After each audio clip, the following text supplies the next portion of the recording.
اللہ کے پاک کلام قرآن مجید میں یہ پہلا پارہ ہے اور سورہ البقرہ پہلے پارے کی سورہ البقرہ ہے۔ اس کی چوتھے رکوع کی پہلی چند آیات میں نے تلاوت کی ہیں۔ ان مبارک آیات کا سادہ سا ترجمہ اور مفہوم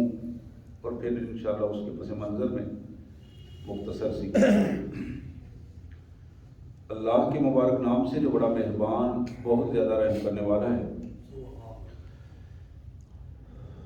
وَإِذْ قَالَ رَبُّكَ لِلْمَلَائِكَةِ إِنِّي جَاعِلٌ فِي الْأَرْضِ خلیفہ، ذرا تصور کرو اس کیفیت کا جب اللہ تبارک و تعالیٰ نے فرشتوں کے سامنے اس کا اظہار فرمایا، میں زمین میں اپنی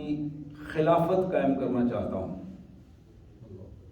زمین میں اپنا ایک نائب زمین پر بنانا چاہتا ہوں، ایسا نائب جو میرا تعارف زمین میں کرائے اور میرے بندوں تک میرا پیغام پہنچائے اور میرے قانون کو میری زمین پر نافذ کرے۔ ایسا فرد اور اس کی اولاد زمین پہ بسانا چاہتا ہوں۔ قالوا، وہ عرض کرنے لگے، اتجعل فیہا من یفسد فیہا، مالک ہمارا خیال یہ ہے کہ تو ان لوگوں کو آپ پیدا کر رہے ہیں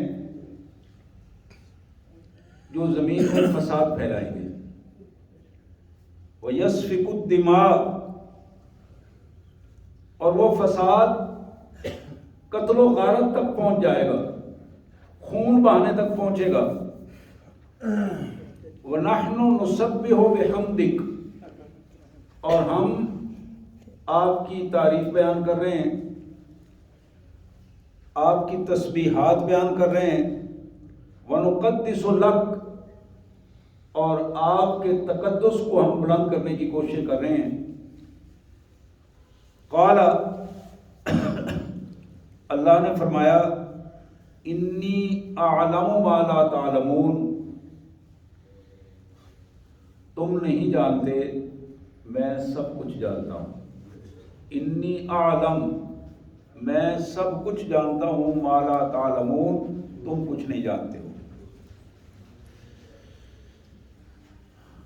وعلم آدم الاسماء كلها،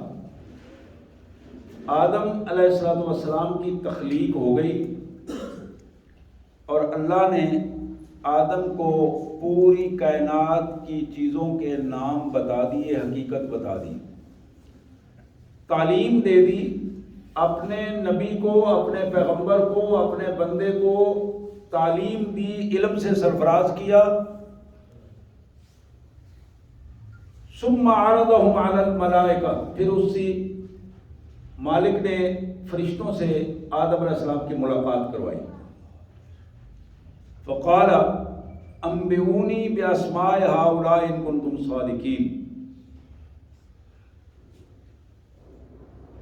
اللہ نے فرشتوں کو حکم دیا، تم نے اپنی رائے کا اظہار کیا تھا، آج یہ میری تخلیق تمہارے سامنے ہے، اب تم بتاؤ جو کچھ میں پوچھ رہا ہوں، جس چیز کے بارے میں، اس کے بارے میں تم بتاؤ گے کہ تمہارا علم کیا ہے۔ اگر تم اپنے دعوے میں سچے ہو تو پھر اس کائنات کی حقیقت اور اس کی اشیاء کے بارے میں تم مجھے بتاؤ گے۔ قالوا سبحانک لا علم لنا الا ما علمتنا، فرشتے سارے کے سارے عرض کرنے لگے، مالک تو پاک ہے، سبحانک تو پاک ہے، لا علم لنا الا ما علمتنا، ہمیں تو اتنا ہی پتہ ہے جتنا آپ نے ہمیں تعلیم دی ہے، سکھایا ہے، جو آپ نے ہمیں نہیں سکھایا ہمیں علم نہیں ہے، ہم تو اتنا ہی جانتے ہیں، اس سے زیادہ ہم کچھ بھی نہیں جانتے۔ انکا، بے شک تو، انتا، تو ہی ہے، علیم، سب کچھ جاننے والا، الحکیم، پوری طاقت کے ساتھ اس نظام کو چلانے والا۔ قال یا آدم انبئہم باسمائہم، اب وہی سوال جو فرشتوں سے کیا تھا وہی آدم سے کیا، آدم تم بتاؤ، فرشتوں کو بھی ہم نے علم دیا تھا اور تمہیں بھی علم دیا تھا، اب تم بتاؤ کہ اس علم کے بارے میں تمہارا کیا نقطہ نظر ہے۔ وہی سوالات، وہی چیزوں کی حقیقت، اس کے بارے میں جب پوچھا، فلما انباہم باسمائہم، جب آدم علیہ السلام نے درست جوابات دے دیے، ایک ایک سوال کے جواب میں اس کی پوری حقیقت بیان کر دی، قال الم اقل لکم انی اعلم غیب السماوات والارض واعلم ما تبدون وما کنتم تکتمون۔ اللہ نے اس محفل میں جس میں آدم کو فرشتوں کے سامنے پیش کیا گیا تھا، ایک مشترکہ میٹنگ تھی، اس میں اللہ نے پھر آخر میں جو اس کو سمیٹا میٹنگ کو، تو دو جملے ارشاد فرمائے، میں نے تمہیں کہا تھا کہ میں سب کچھ جانتا ہوں، تم کچھ نہیں جانتے۔ انی عالم غیب السماوات والارض، زمین و آسمان کی ہر چھپی چیز کا علم مجھے موجود ہے، میری تخلیق ہے۔ وعالم ما تبدون، اور جو کچھ تمہیں ظاہر میں نظر آ رہا ہے میں وہ بھی جانتا ہوں۔ وعالم ما وما کنتم تکتمون، اور جو تم سے چھپا ہوا ہے میں اس کو بھی جانتا ہوں۔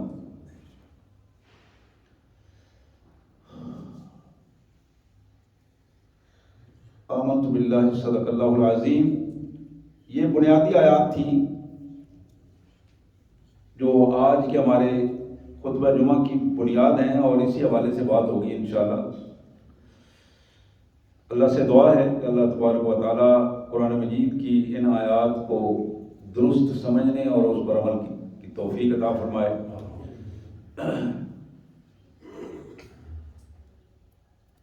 اس کائنات کا آغاز اللہ تعالیٰ نے انسانیت سے کیا، اور انسانیت کا آغاز جناب آدم علیہ السلام سے کیا۔ اس سے پہلے کائنات میں انسان موجود نہیں تھے، جنات موجود تھے، فرشتے موجود تھے، باقی مخلوقات تھی اپنی اپنی جگہ پر، لیکن انسان جو ہے وہ موجود نہیں تھے۔ انسان، اس کائنات کا آغاز انسانیت سے جناب آدم علیہ السلام سے ہوا۔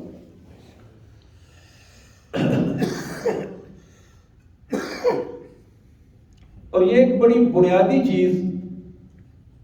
جس کو کئی دفعہ میں اس کا اظہار کر چکا ہوں، اس انسانیت کا آغاز علم سے ہوا ہے، نور سے ہوا ہے۔ یہ علم اور یہ نورانیت جو حضرت آدم علیہ السلام کو عطا کی گئی تھی، اس کی وجہ سے پوری کائنات میں جہالت اور ظلمت کی کیفیت ختم ہوئی، اور پوری کائنات میں وہ جہالت اور ظلمت جسے شیاطین جنہوں نے اپنی حکومتوں میں قائم کر رکھا تھا، اس کی کیفیت کو آدم علیہ السلام اور آپ کی جو نورانیت کی وحی کی تعلیمات تھی اس سے ختم کیا گیا۔ وحی کا علم علم یقینی ہے، اور اس بات پر پوری امت مسلمہ بھی اتفاق کرتی ہے، اور امت مسلمہ کے علاوہ جتنے صاحب علم لوگ ہیں وہ بھی اس بات کو سمجھتے ہیں کہ وحی کا علم یقینی علم ہے، اور وحی کے علاوہ جتنے علوم ہیں وہ سارے ظنی علوم ہیں، ظنی علوم ہیں۔ وہ ایک سے بڑھ کر دوسرا جو ہے جب آ جاتا ہے تو پہلا ختم ہو جاتا ہے، دوسرے کی نظریات کو تسلیم کرنا پڑتا ہے۔ سائنس بھی اسی چیز کا نام ہے، مشاہدات کا نام ہے۔ ایک مشاہدہ بندے کے سامنے آتا ہے، تجربہ آتا ہے، اور پھر اس کے بعد دوسرا تجربہ آتا ہے۔ جب دوسرا تجربہ آتا ہے پہلا ختم ہو جاتا ہے، دوسرا تجربہ جو اس کو تسلیم کر لیا جاتا ہے۔ ایک نظریہ آتا ہے، دوسرے کو دوسرا آتا ہے، دوسرے کو لیٹسٹ کو تسلیم کیا جاتا ہے، پہلے کو ختم کر دیا جاتا ہے۔ وحی کی پوزیشن یہ ہے کہ آج سے 1400 برس پہلے اور اس سے بھی ہزاروں برس پہلے جب وحی آئی ہے، اور بالخصوص جو آج ہمارے پاس وحی موجود ہے، وہی الفاظ، وہی نظریات، وہی طے شدہ اصول جو محمد کریم صلی اللہ علیہ وسلم کو بتائے گئے تھے، آج بھی وہی اتنے ہی ویلڈ ہیں، اتنے ہی انداز، اتنے ہی اتھینٹک ہیں اور اتنے ہی قابل استدلال ہیں آج بھی جتنے 1500 سال پہلے تھے۔ اسی علم کو وحی کا علم کہا جاتا ہے، جس کے بارے میں بہت سارے لوگ مختلف حالات سے اختلاف کرتے رہے ہیں، لیکن بالآخر اس اختلاف کا نتیجہ جب دلائل کی دنیا میں آیا، جب حقیقی مشاہدات کی دنیا میں آیا، تو پھر نتیجہ یہ نکلا کہ وحی کے علم کو تسلیم کرنا پڑا، ماننا پڑا کہ وحی کا علم ہی غالب علم ہے اور یہی حقیقی علم ہے۔ اس علم کی بنیاد پر اللہ نے تفوق قائم کیا، خلافت کا نام جو لیا کہ میں خلافت کا نظام قائم کرنا چاہتا ہوں، زمین میں خلیفہ بنانا چاہتا ہوں۔ اس خلیفے کی جو بنیاد تھی وہ علم تھا، خلیفے کی بنیاد جہالت نہیں تھی، علم تھا۔ باطل پرست لوگ سائنس کی پلی لے کر، سائنس کی کو بنیاد بنا کر، مشاہدات کو بنیاد بنا کر دنیا میں یہ تصور رکھنا چاہتے ہیں، اور ایک سوچ اور ایک تھاٹ دی پوری دنیا کو کہ اس کائنات کا آغاز جانوروں سے ہوا ہے۔ جانور جو ہے وہ سٹیپ بائی سٹیپ تبدیل ہوتا گیا، بالآخر اس کی دم ختم ہو گئی اور وہ پھر وہ ایک انسان کی نئی شکل بن گیا۔ اور اس انسان کی جو مختلف ادوار میں تبدیل ہوئی جو شکل ہے، جو آج نظر آ رہی ہے، یہ انسان ہے۔ خود انہی سائنسدانوں نے جنہوں نے یہ نظریہ پیش کیا تھا، ان کے بعد میں آنے والے لوگوں نے اس نظریے کو ختم کر دیا، انہوں نے کہا کہ بالکل غلط بات ہے، بالکل غلط بات ہے۔ اگر کوئی ایسی چیز ہوتی تو پھر آج تک بھی یہ تبدیلی قائم رہتی، آج تک بھی وہ بندر جو ہے وہ بندر بنتے رہتے، پھر انسان اور ایک نظام جو ہے وہ چلتا رہتا۔ کوئی صرف ایک دو بن کے اس کے بعد کیسے ختم ہو گئے؟ تو علم جو ہے، میں بنیاد جو بتا رہا تھا، اصل میں علم تفوق، کامیابی اور سربراہی کا نام علم ہے، اور جہاں بھی علم کے بغیر سربراہی ہوتی ہے، علم کے بغیر خلافت قائم ہوتی ہے، علم کے بغیر حکمرانی ہوتی ہے، جہالت ہوتی ہے، اور وہ جہالت قوموں کو تباہ و برباد کر دیتی ہے۔ اسی پہلے پارے کے آخر پہ اللہ تعالیٰ نے حضرت داؤد علیہ السلام کا ایک قصہ بیان کیا ہے کہ بنی اسرائیل جب لٹے پھٹے قیادت سے مایوس ہو گئے تو پھر اللہ تعالیٰ نے باہر سے ایک قیادت کو وہاں بھیجا، اور ایک نوجوان کو وقت کے نبی نے نوجوان کو سپہ سالار بنایا اور اس کو بتایا کہ تم یہ سپہ سالار ہے، اس کے ماتحت تم کام کرو گے۔ اب ان حالات میں قوم کے بگڑے ہوئے لوگ بڑے پریشان ہوئے، انہوں نے کہا کہ ہم یہاں موجود ہیں، نسل در نسل موجود ہیں، کیا ہم میں کوئی قیادت موجود نہیں آپ کو نظر آئی، اور آپ نے باہر سے یہ بندہ جو ہے آیا ہے؟ اور تو وہاں قرآن نے ایک دلیل دی، اور وہ دلیل بڑی کمال قسم کی دلیل ہے۔ اللہ نے فرمایا کہ میرے نبی ان کو بتاؤ، قیادت کے لیے دو چیزیں بڑی اہم ہیں، اور وہ دونوں اللہ تعالیٰ نے اس بندے میں بدرجہ عطا رکھی ہے، اور اس کے مقابلے میں کوئی بھی بندہ تمہارا ایسا نہیں ہے جو ان دو چیزوں میں اس سے بڑھ سکے یا اس جیسا ہو۔ بسطۃ فی العلم والجسم، قیادت کے یہ دو اصول جو قرآن نے پیش کیے، پہلی بات یہ ہے کہ وہ بندہ بیمار نہ ہو، تندرست ہو، ایکٹیو ہو، اور اپنے سارے معاملات جو چلا سکتا ہو، معاملات ذاتی معاملات چلانے میں کسی کی محتاجی نہ ہو اسے۔ اور اور دوسری بات یہ ہے کہ وہ علم میں دوسروں سے تفوق رکھتا ہو، برتری رکھتا ہو، علمی اعتبار سے وہ دوسروں کا محتاج نہ ہو۔ تو میرے پیارے بھائیوں، یہی وہ بنیاد تھی جو آدم علیہ السلام کے بعد درجہ بدرجہ ہر دور میں اللہ تبارک و تعالیٰ نے اس کو رکھا کہ اس معیار کو اگر تم اپنے سامنے رکھو گے، علم کے معیار کو سامنے رکھو گے، تو تمہاری ابتدائی زندگی، گھریلو زندگی، تمہاری معاشرتی زندگی، تمہاری معاشی زندگی، تمہاری سیاسی زندگی، پورے زندگی کے جو شعبے ہیں ان کی بنیاد علم پر ہے، اور علم کی وجہ سے ان میں تمہارا تفوق ہو سکتا ہے، برتری ہو سکتی ہے۔ لیکن جب تم جاہلوں کے سپرد گھر کا نظام کسی جاہل کے سپرد کرو گے، گھر تباہ ہو جائے گا۔ معاشرے کا نظام کسی جاہل کے سپرد کرو گے تو اس معاشرے کی اقدار تباہ ہو جائیں گے، معاشرہ جو ہے وہ سارا بے حیائی اور کرپشن اور ساری چیزوں میں آئے گا۔ اور اسی طرح اگر ملک کسی محتاج کے سپرد کر دو گے، ملک اگر کسی کم علم کے سپرد کر دو گے، تو پھر نتیجہ کیا نکلے گا؟ ملک کی بھی پوزیشن یہ رہے گی کہ پھر وہ دوسرے ملکوں کا محتاج ہوگا، دوسری قوموں کا محتاج ہوگا، اور لوگ اس پر مسلط ہو جائیں گے جس طرح وہ دوسروں پر مسلط ہوا ہے۔ اب اس پوری تھاٹ کو قرآن مجید نے مثال کے ذریعے ہمارے سامنے رکھا۔ فرشتوں اور آدم علیہ السلام کا مکالمہ قرآن نے ہمارے سامنے رکھا، وہ میں نے پیش کیا۔ اس کے بعد اب ایک فرد ان میں سے ایسا تھا جو فرشتہ تو نہیں تھا، لیکن فرشتوں میں عبادت کے اعتبار سے، علمی اعتبار سے اپنے آپ کو بہت بڑا سمجھتا تھا، تو وہ ایک دور میں فرشتوں کا استاد بھی رہا۔ اب اس نے فرشتوں کو اللہ نے اس مکالمے کے بعد آدم علیہ السلام کی برتری کو تسلیم کروایا اور ان کے سامنے ان کو جھکا دیا۔ آدم علیہ السلام کی عظمت کو ان کے ذہنوں میں بٹھایا، انسانیت کی عظمت کو ذہنوں میں بٹھایا، اور اس کے مقابلے میں ایک فرد اس نے سجدہ نہیں کیا، اس اللہ کے حکم کو تسلیم نہیں کیا۔ اس سے پوچھا گیا تمہیں کیا ہوا؟ تم نے اس حکم کو تسلیم کیوں نہیں کیا؟ فسجد الملائکۃ کلھم اجمعون، بیک وقت سارے کے سارے فرشتوں نے اللہ کے حکم کو تسلیم کرتے ہوئے اپنے آپ کو سرنگو کر دیا، الا ابلیس، مگر ابلیس نے ایسا نہیں کیا۔ اب اس کا جواب آپ ذرا دیکھیے گا۔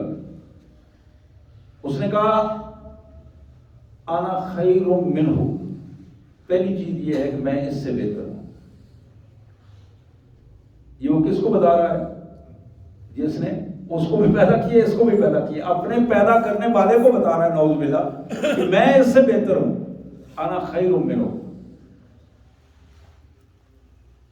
اس کی پھر اس نے دلیل دی، خلقتنی من نار و خلقتہ من طین۔ بہتری کی بنیاد مالک آپ تو جانتے ہیں، آپ نے تو مجھے پیدا کیا ہے،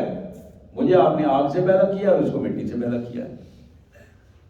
یقیناً آگ مٹی سے بہتر ہے، مٹی پاؤں کے نیچے ہوتی ہے اور آگ کا شعلہ اوپر جاتا ہے۔ اوپر والا کیسے نیچے والے کو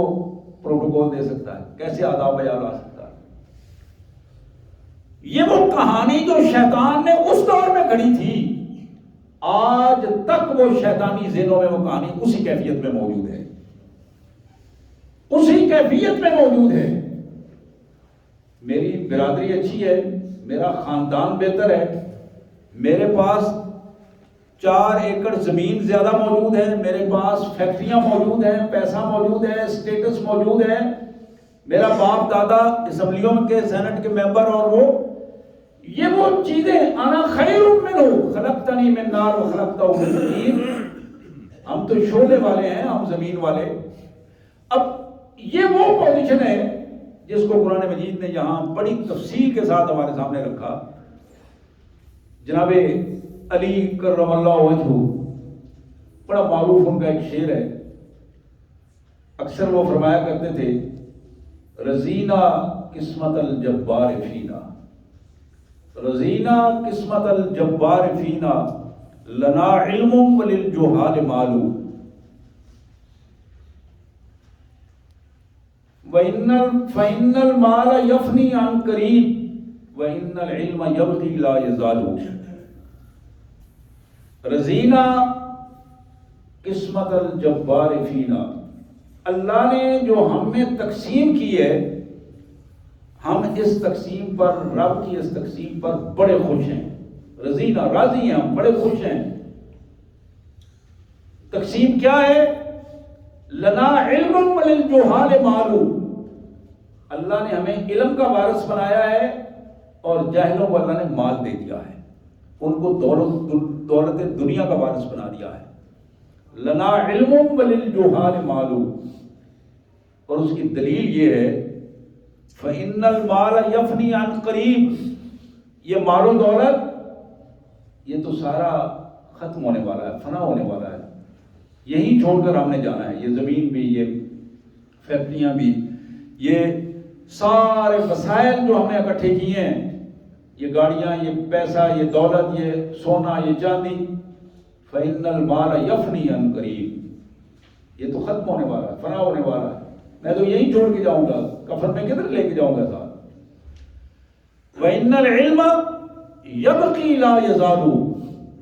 علم بقایا رہے گا، باقی رہے گا، اس کو زوال نہیں ہے. میت کے ساتھ علم بھی جائے گا، عمل بھی جائے گا. یہی وہ بنیادی تقسیم ہے جس تقسیم کو اللہ تبارک و تعالیٰ نے ہمارے سامنے رکھا، اور حضرت علی کرم اللہ وجہہ نے اپنے انداز میں اس کو رکھا. اسی طرح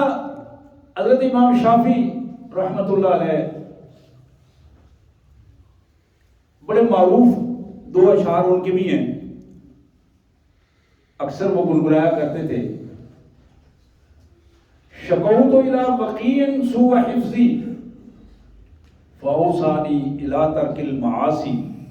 لأن العلم نور من الہ ونور اللہ لا یعطی لعاصی. کہتے ہیں کہ میں نے ایک دن اپنے استاد محترم امام وقیع رحمۃ اللہ علیہ سے عرض کی کہ حضرت میرا حافظہ کمزور ہو گیا ہے، یادداشت کم پڑ گئی ہے. یہ امام شافعی کا حافظہ وہ تھا، آپ ذرا غور کیجئے گا اس بات پر، کہ وقت کے بادشاہ کے سامنے درباریوں نے، ان کے عوامل نے، گورنروں نے، وزیروں نے یہ کہا، وقت کے بادشاہ کو، خلیفہ کو، کہ امام صاحب کو اس دفعہ مجبور کریں کہ امام صاحب ہمیں تراویحوں میں قرآن مجید سنائیں. امام صاحب حافظ نہیں تھے، حفظ نہیں کیا تھا. تو یہ ایشو اس لیے اٹھایا گیا کہ جو امام صاحب کی عزت ہے وہ حکمران کے، خلیفہ کے ذہن میں کم پڑ جائے کہ یہ تو حافظ بھی نہیں ہے، یہ کیسا عالم ہو سکتا ہے جو حافظ بھی نہیں ہے. خلیفہ نے اسپیشلی درخواست کی امام صاحب کو، امام شافعی رحمۃ اللہ علیہ کو، کہ حضرت اس دفعہ ہم آپ کا قرآن مجید سننا چاہتے ہیں، تو آپ مہربانی فرمائیں، میں خود حاضر ہوں گا، تو آپ نے تراویحوں میں ہمیں قرآن شریف سنانا ہے. اب امام صاحب حافظ نہیں تھے، انہوں نے کہا ٹھیک ہے سنائیں گے انشاءاللہ. تو یہ تاریخی حقیقت ہے کہ ہر روز امام صاحب ایک سپارہ پڑھ کے آتے، حفظ کر کے آتے اور تراویح میں آ کے سنا دیتے تھے روزانہ کی بنیاد پر.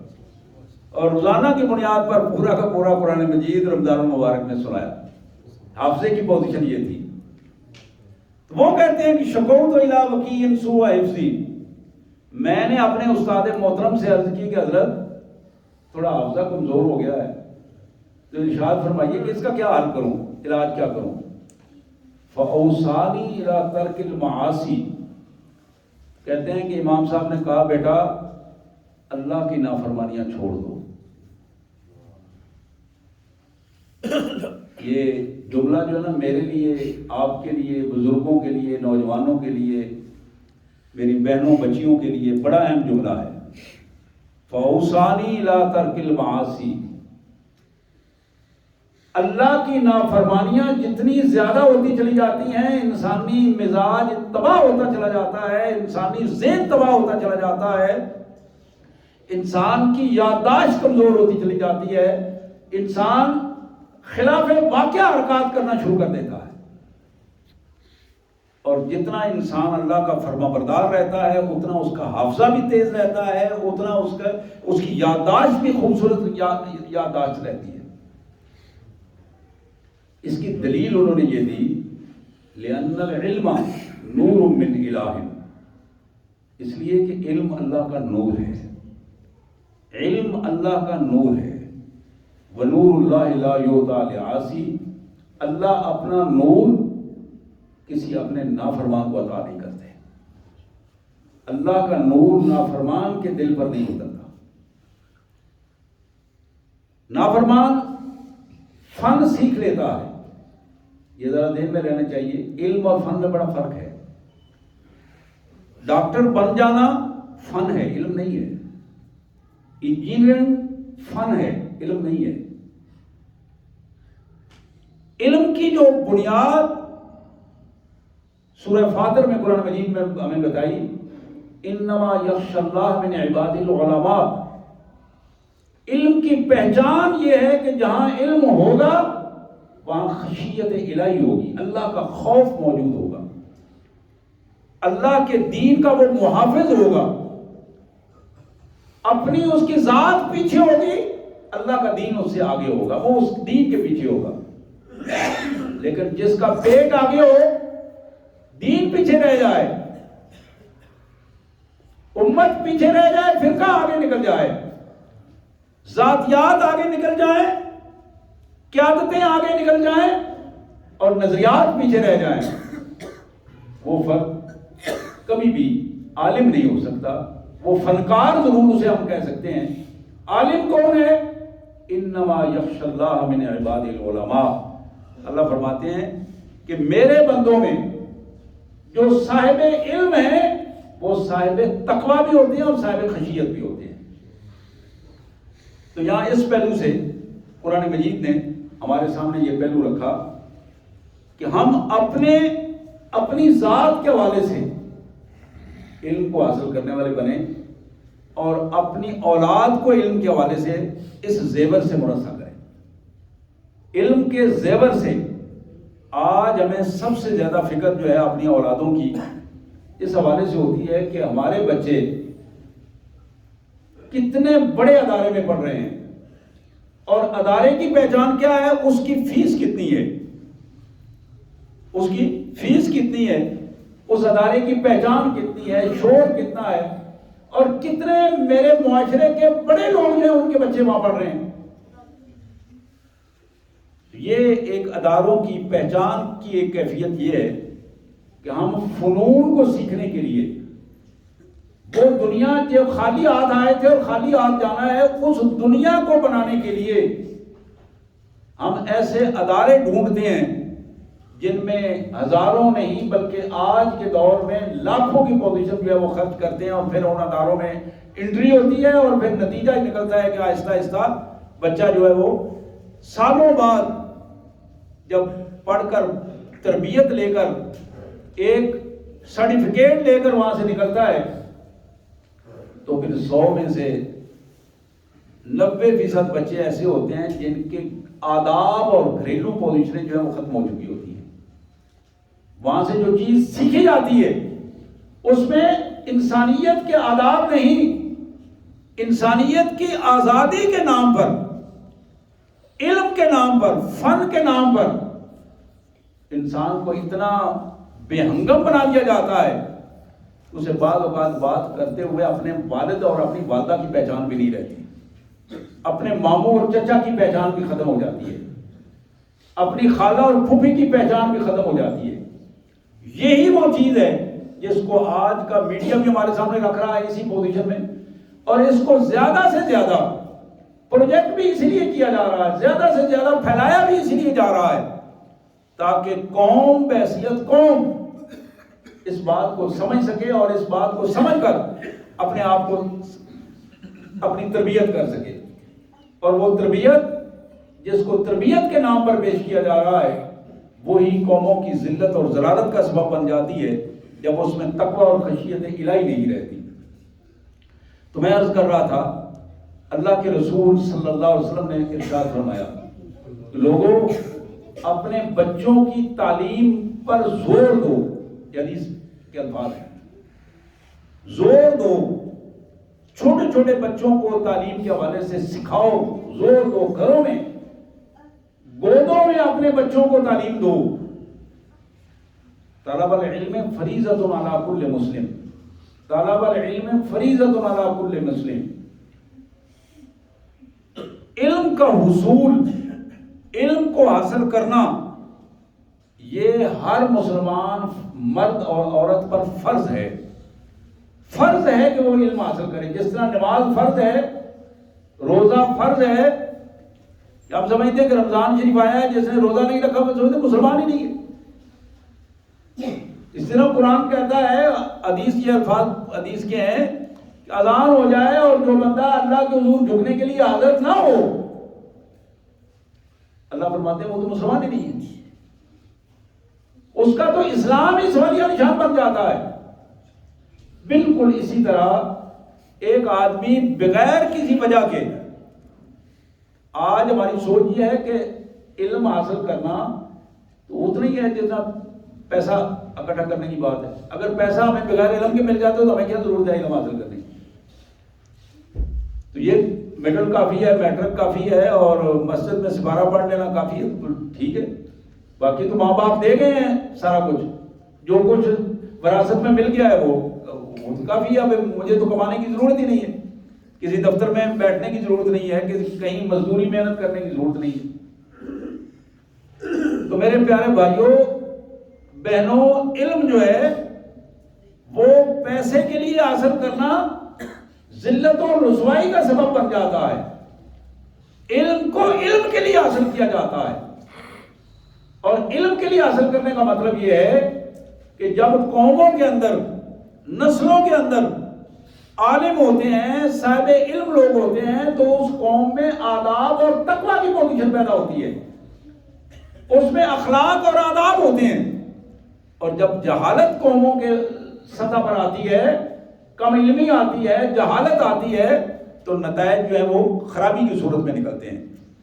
آج کی گفتگو ہماری ذرا خوش گفتگو ہے، بعض اوقات خوش گفتگو جو ہے وہ محسوس اس طرح ہوتی ہے کہ بندہ خوش باتیں ہو رہی ہیں، لیکن حقیقت یہ ہے کہ یہ بڑی اہم بات ہے جو آج کے موضوع کے حوالے سے میں رکھ رہا تھا کہ ہمیں خود اپنے لیے بھی وقت نکالنا ہے اللہ کے قرآن کو سمجھنے اور پڑھنے کے لیے، اور اپنی اولادوں کو اس طرف لانا ہے، اور بالخصوص اپنی بچیوں کو جو نسلوں کی معمار ہیں،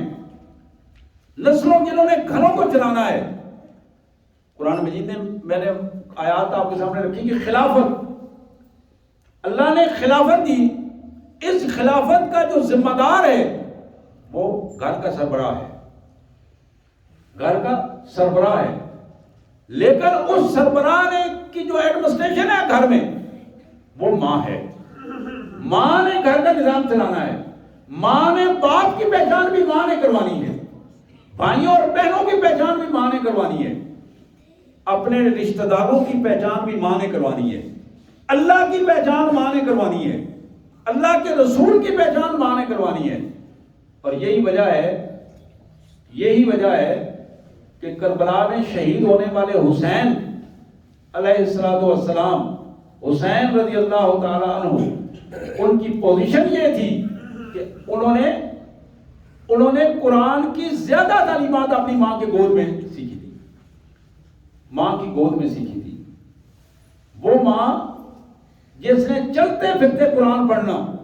وہ ماں جس کی راتوں کی شب بیداریاں قرآن کی صورت میں ہوتی تھی۔ آج کی ماؤں کا بھی یہی بنیادی وتیرہ اگر بن جائے، بنیادی اخلاق ہمارے تبدیل ہو جائیں، اور ان اخلاق کی تبدیلی میں اگر علم جو ہے وہ برتری کی کیفیت میں آ جائے، علم پہلی ترجیح کی پوزیشن میں آ جائے، تو آپ یقین کریں کہ وہ پوری کی پوری نسلیں پوری کی پوری نسلیں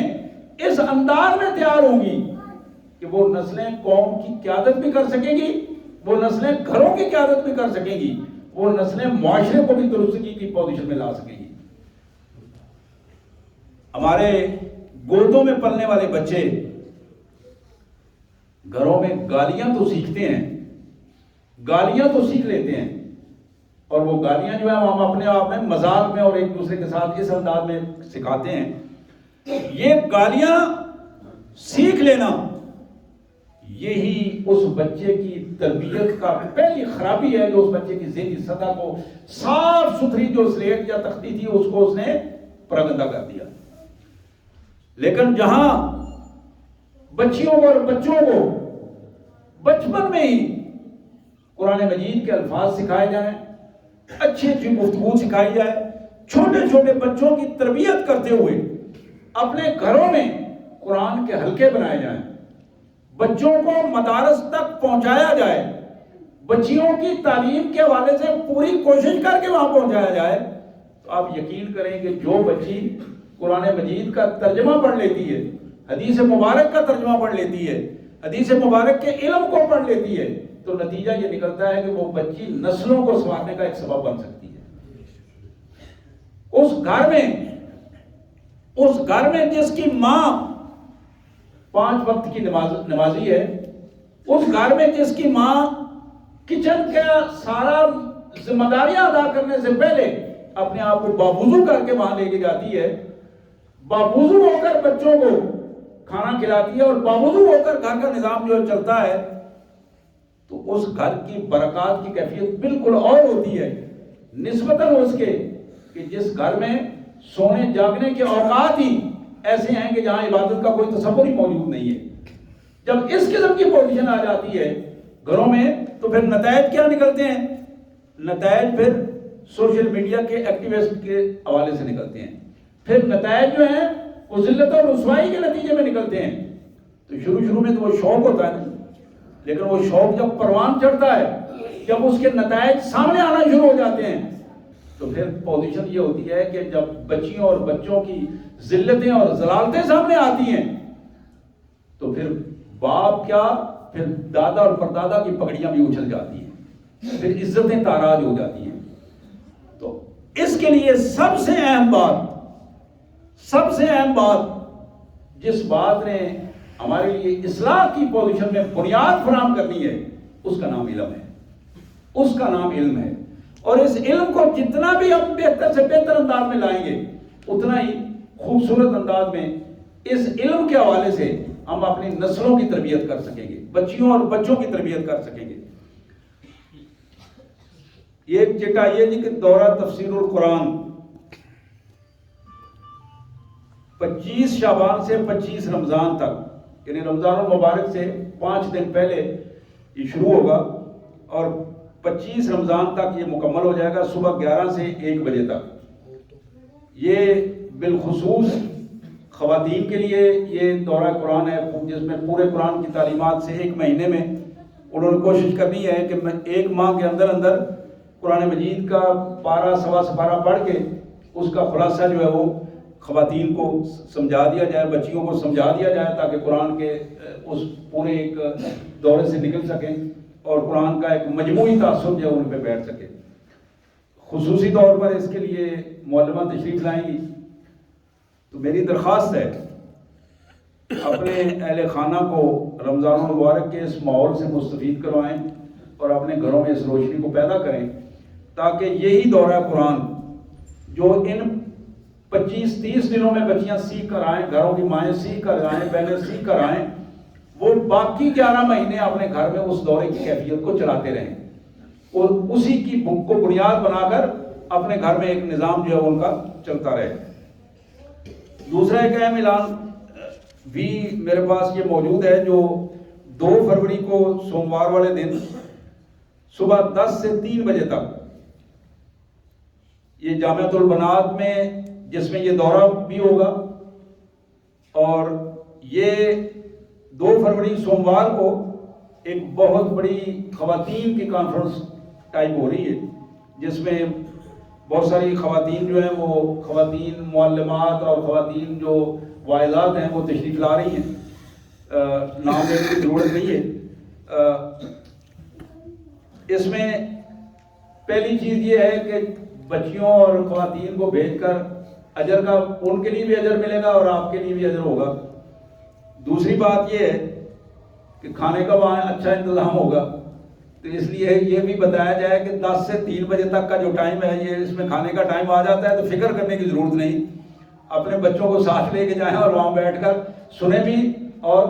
جہاں دل و دماغ کی غذا ہے وہاں معدے اور انتڑیوں کی غذا بھی وہاں میسر ہوگی اور موجود ہوگی۔ یہ ساری چیزیں اسی لیے ہیں تاکہ اصلاح کی پوزیشن بن سکے۔ تمام بھائیوں سے درخواست ہے اس حوالے سے کہ کوشش کریں اپنے اپنے گھروں میں اپنی اہل خانہ کو، خواتین کو، بچیوں کو، اور جہاں تک میری آواز جا رہی ہے، میری بہنیں سن رہی ہیں، ان کے لیے یہ خصوصی ہے کہ وہ اپنے ماحول میں جتنی خواتین کو ساتھ لے کر جائیں گی، اللہ کے رسول کا فرمان ہے کہ اتنا ہی اجر، انہیں الگ اجر بھی ملے گا، لیکن جو ساتھ لے جا رہے ہیں ان کا اجر بھی اللہ تعالیٰ ان کو عطا کرے گا۔ من دل علی الخیر کفاعلہ، حدیث کے الفاظ ہیں۔ تو کوشش کریں اس حوالے سے کہ ایک سلسلہ بن گیا ہے تو اس سے فائدہ اٹھا کر